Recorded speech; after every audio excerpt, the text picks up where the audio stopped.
Salam əziz dostlar, xoş gəldiniz. Birincisi, bu il mənə vergi orqanları ilə bağlı son bir həftədə ən çox ünvanlanan mesaj və zəng formasında olan 3 sual cavablandıracağam. Həmin 3 sual nədir? 1. Müsahibə mərhələsi, ikincisi imtahan olub-olması ilə bağlı, üçüncü mərhələsi isə yeni tip imtahan modeli gəlirmi? Əvvəla qeyd edeyim ki, 754 tələbə 2025-ci ildə uğur qazanıb və bu uğur qazanan tələbələrin müsahibəsi artıq bir neçə ay davam edir və 304 arası tələbə müsahibədən mərhələsində iştirak edib və bunun müəyyən hissəsi uğur qazanıb və az hissəsi də olsa təyinat almağa başlayıb və təyinatlarla bağlı qeyd edeyim ki, təyinatlar və müsahibə mərhələsi il sonuna qədər davam edəcəyini düşünürəm. Yəni qarşıdakı elə 3-4 ay ərzində də bu müsahibə mərhələsi gedəcək və ondan sonra da təyinat prosesi biraz uzana da bilir. Çünki biz bunu 2023-cü il təcrübəsində yaşamışıq. 2023-cü ildə 616 nəfər imtahandan keçib və onun 2024-cü ilin dekabrına qədər bitmişdi müsahibəsi.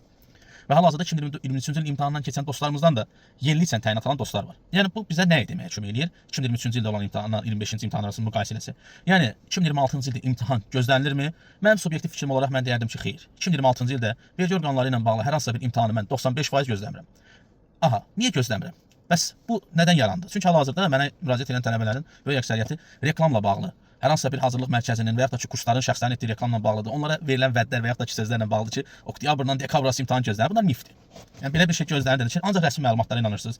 Vergi orqanları imtahan məlumatı verdiyi zaman ən azından 45-60 gün əvvəl məlumat verir. Yəni ən azından söhbət gedir.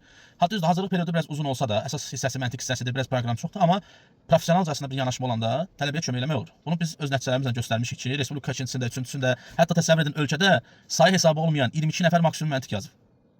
Mən dərs keçsəm keçərəm məsələn bu il. Amma görsün mən məsələn bu il elan verməmişəm bununla bağlı. Hər hansısa bir dərsliyin başlayacağını, hər hansısa bir yeni qrupların yaranacağı ilə bağlı. Mənə əsasında köhnə tələbələr müraciət edir. Düzdür, köhnə tələbələrin heç ümumiyyətlə hazırlaşmasını tövsiyə eləmirəm. Amma kimsə baza qazanmaq istəyirsə, onlar bəlkə hazırlaşa bilər, amma indi yox. 2027-ci ildən sonra başlayın hazırlaşmağa. Çünki niyə? İndi hazırlaşacağınız baza tamamilə məntiq belə bir şeydir də. 3 ay hazırlaşdım, imtahan olmadı, nə edeyim? Tamamilə bir ay məşğul olmasanız hər şey sıfırlanır. Və ən əsas gəlirik qaydaya, 3-cü mərhələ. İkinci imtahan tipi ilə bağlı dəyişiklik gözlənilirmi? Mən qarşıdakı illərdə, təbii ki, artıq bu son 3 imtahanı çıxmaq şərti ilə qarşıdakı illərdə imtahan prosesinin dəyişəcəyini düşünürəm. Bu mənim subyektiv fikrimdir. Bu həmin orqanın, həmin qurumun özünün verəcəyi bir qərardır ki, nəsə dəyişiklik olsun, hansısa bir bölmə çıxardılıb, hansısa bölmə əlavə oluna bilər. Və ən əsası da nədir? Mən imtahan tipinin 2 modelinə rastlaşmışam vergi orqanlarının. Son 3 il ərzində Naxçıvan imtahanı və Bakı imtahanı. Naxçıvan imtahanı tamamilə fərqlidir. Orada məntiq sualı 60, 20 konstitusiya, 20 dünya görüşüdür və burada isə tamamilə fərqlidir. Belə sürətdə niyə danışıram? Belə geniş formatda bir məlumat vermişəm. Mənim YouTube kanalımda var. Bu gün bu video ilə paralel o videonu da paylaşacağam. Girib baxa bilərsiniz. Faydalanın ən azından. Dostlarınızla da paylaşın. Qoy hər kəsin məlumatı olsun ki, yəni imtahana hazırlaşacaq dostlar. Bax bu dediklərimi nəzərə alıb hazırlaşsınlar. Müsahibə mərhələsi əsas bax onu nəzərə alın.